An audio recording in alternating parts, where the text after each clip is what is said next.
Hello and welcome to Bite-Sized MRCP, a manageable way to digest the things that you need to know for your MRCP exam. We are two junior doctors based in the UK who have passed all three parts of MRCP within the last 5 years and want to help you do the same. We are not associated with any MRCP examination organisations, and the materials covered are by no means an exhaustive list of what can come up in your exam, or indeed medical advice. Please refer to your College of Entry or your friendly supervisor for further questions regarding the exam and syllabus. If you like the sound of what you hear today and would like to join us for more bite-sized revision, give us a thumbs up and press the subscribe button. Now, without further ado, let's get into today's topic. Today's topic is the final one in our series on treatment of rheumatic diseases, where we will discuss all other therapies that we have not discussed already. Firstly, we'll discuss non-steroidal anti-inflammatories, or NSAIDs. So you'll be familiar with ibuprofen and naproxen, and these are non-selective COX inhibitors. There are, however, COX-2 inhibitors which are selective, and these include atoracoxib and celecoxib, and can be good options for people, for example, with axial spondyloarthritis. The main side effects of these drugs are renal impairment and gastritis, so they are often prescribed with a proton pump inhibitor, especially if long-term use is envisaged. There is a lower risk of gastritis with COX-2 inhibition, however. A proton pump inhibitor is still recommended. Anemia may be found in chronic use of NSAIDs, and they may be used as adjuncts to DMARDs in pain control or first line in AxSpA. They may also be used in acute gout, particularly if there is no renal impairment.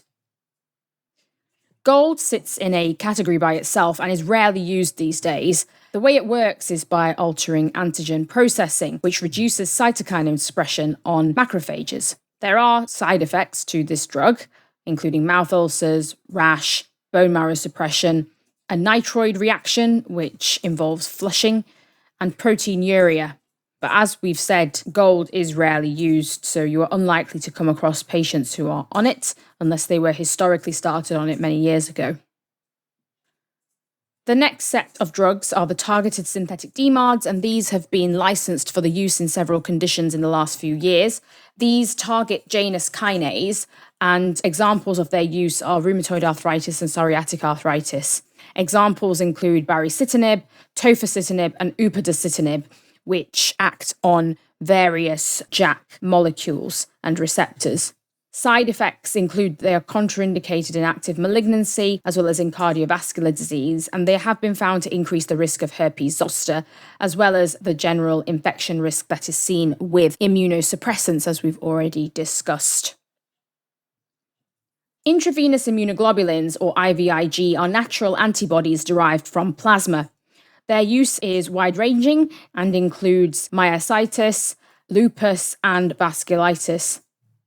There are some side effects to be aware of that you may be quizzed on in your MCQ exams, and these include hemolytic anemia, rash, liver and renal toxicity, and aseptic meningitis.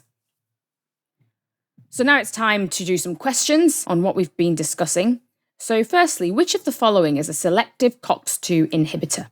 So your options are ibuprofen, naproxen, celecoxib, prednisolone, and methotrexate.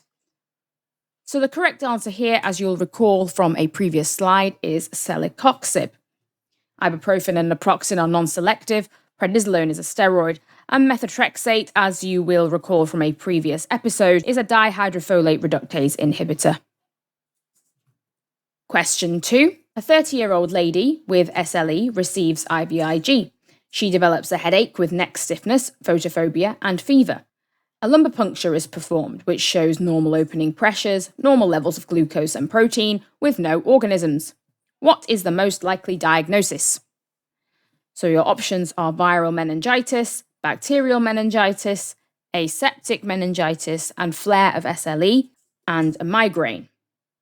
So the correct answer here is aseptic meningitis, which you will recall is a rare but known side effect of IVIG. Thank you for listening to this episode of Bite-Sized MRCP. If you like what you've heard today, give us a thumbs up and hit the like and subscribe button below to make sure you don't miss our next episode. Let us know in the comments which topics you would like to hear in future. See you in our next episode.